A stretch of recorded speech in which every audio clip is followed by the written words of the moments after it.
Hello, friend. Today I want to talk to you about the celebrity worship mentality that many people have. But I want to talk about a different version of it where it goes kind of the opposite direction, which is where people want to trash celebrities.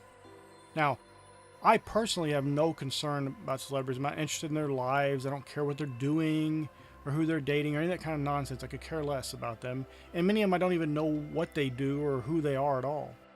They're just normal people to me that happen to be in positions where they have notoriety and some fame. But many people seek to kind of tear them down as if, well, you build this person up as a celebrity and then you want to tear them down. And so someone was talking about, oh, this guy, and they're criticizing him and all the stuff he does and talking about how dumb he is.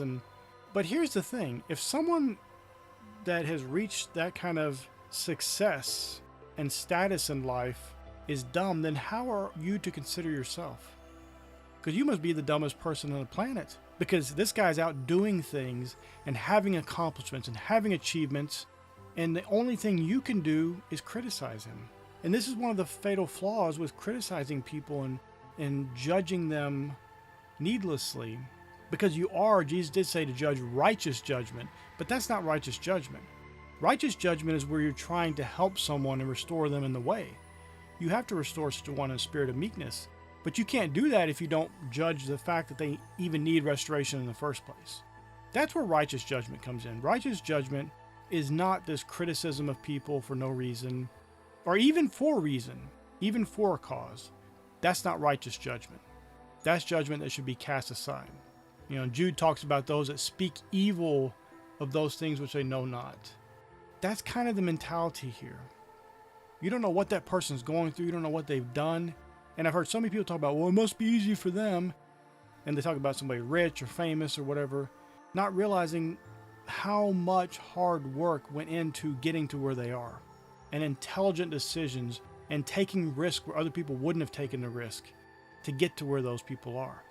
There was a woman that became very famous and for her music, and someone said, well, it sure seems easy for you. You go on the road, you travel, and she just shook her head and said, you didn't see the decades I spent having to sleep on people's couches and had no food for the night and doing all these things to try to make it. It's that old saying of the overnight 10-year success.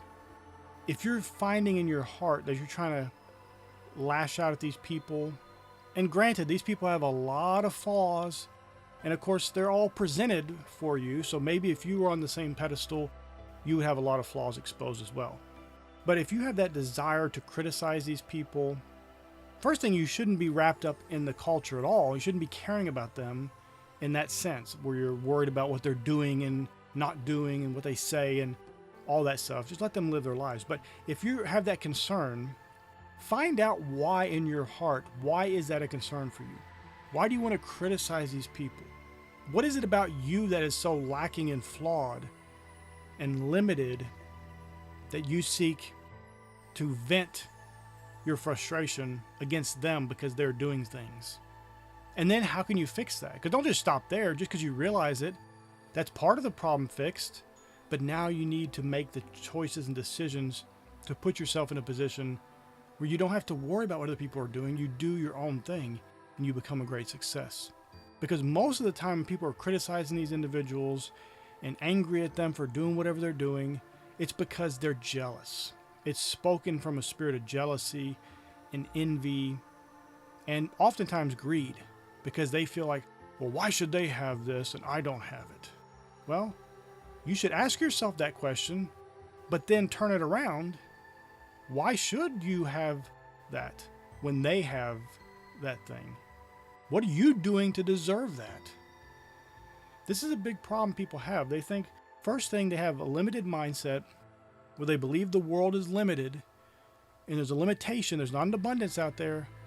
And so when they get that limitation that they believed for, according to their faith, be it unto them, then they get mad at other people who don't have that limited mindset, who have an abundant mindset. But why not put yourself in the same position to be abundantly blessed, to be the one that is abundant, to be the one that's overflowing with wealth, overflowing with riches, overflowing with all the good things in life, as God freely gives you all things. My friend, there's an abundance in this life. There's great blessings, and you don't have to try to build yourself up by tearing down these other people. Now, I was speaking specifically about celebrities, but this goes for anybody. You see anybody in your life that is succeeding and excelling past you, if that hint of criticism, that hint of jealousy springs up, get rid of it. Deal with that completely.